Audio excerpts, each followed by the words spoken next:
در رب په سپېڅلي نامه سلامونه ستړي مسئ. لنډو خبرونو ته مو توت هرکلی کوم. زه مو قربانه مزلفه کاکړ. د طالبانو د حکومت د عامې روغتیا وزارت پرون د جون په 10 په یو بیانیه کې اعلان وکړ چې د کابل استقلال روغتون تیر کال تر 8,000 زیات جراحي عملیات کړي دي. استقلال روغتون د کابل یو له مهمو دولتي روغتونونو څخه دی چې له 100 کلونو راهیسې په بیلابیلو برخو کې روغتیايي خدمات وړاندې کوي.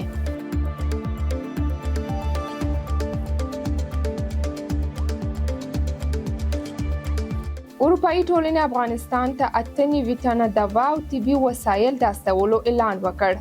په افغانستان کې د اروپایي ټولنې شار راتفیر رافیلی یودوس پرون د جون په 10 په ایکس شبکه کې وویل چې دغه مرستې د یکشنبې په ورځ د اروپایي ټولنې د بشري هوایي دهلیز له لارې افغانستان ته ورسېدې. دغه راز ویل شوي چې دغه مرستې به د خوارځواکو ماشومانو په طبیعي پیښو کې د ټپیانو او د هغو کسانو په درملنه ولګول شي چې له مرګونو سیلابونو وروسته سخت ټپیان شوي دي.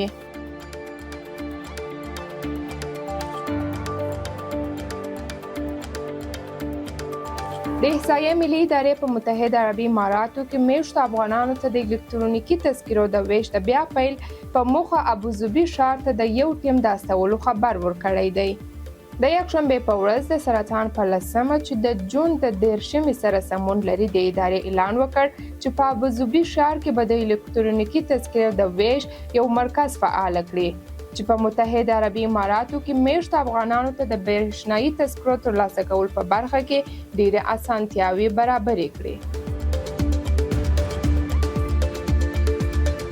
ترکیه رسنیو خبر ورکړی چې په ترکیه کې په یو رستورانت کې د غاز د سلنډر د چاودنې له امله 15 تنه وژل شوي او تر 500 ډېر نور ټپیان شوي دي.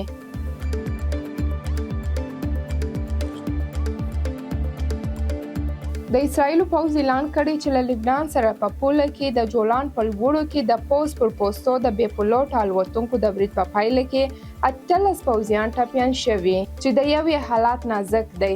د اسرایل د پوځ په بیانیه کې راغلی چې دا درون برید د یکشنبې په ورځ د جون په 10 ترسره شوی.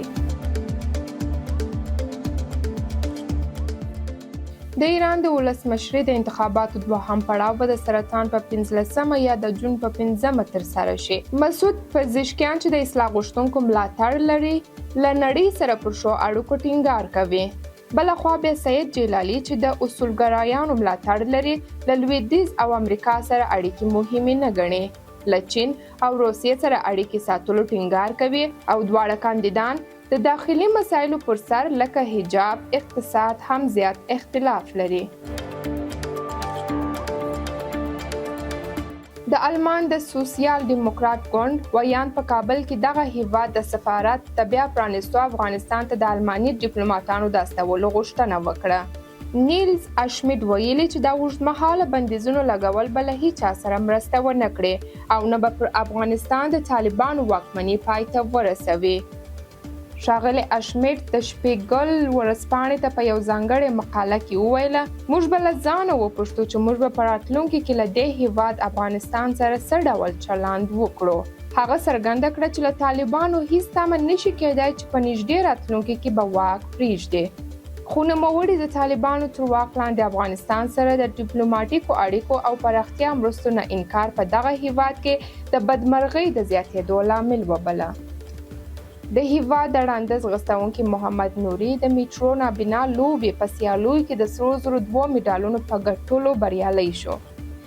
دغه سیالي چې د لندن ښار په کوربتوب ترسره شوې د نورو په ګډون شاوخوا 100 ړندو ورزشکارانو پکې برخه اخیستې وه.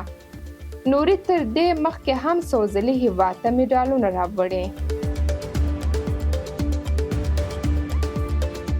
درنو لیدونکو دا هم د نن ورځې لنډ خبرونه د ملتیا مو مننه تر بیا ښې چارې.